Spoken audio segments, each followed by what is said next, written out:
Abyssinia.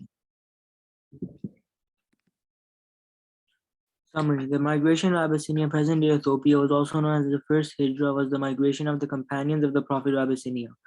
This occurred because the conditions in Makkah had become too hard and difficult to handle, and because verses were revealed stating that the Muslims were to migrate. This happened in Surah Nahl, ayah 41 to 42. The Muslims found out that the king of Abyssinia who was a Christian and a fair and just man, so they set out to seek a refuge in his kingdom.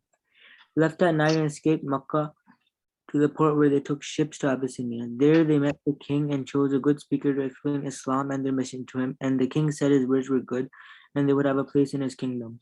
Then a couple of days later, a chief from Quraysh came to the palace with gifts to take the Sahaba back to Makkah where they could torture them along with the other Muslims and stop the message of Islam from spreading. So when the chief came, he told them untrue things about the Muslims, which made the king call the Muslims to the palace. The Muslim speaker Jafar ibn Abu Talib told the king these were lies, and Muslims respected Hazrat Isa as the Prophet of Allah.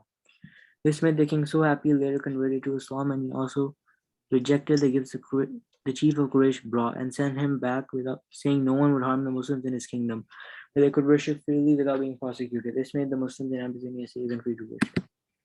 The end.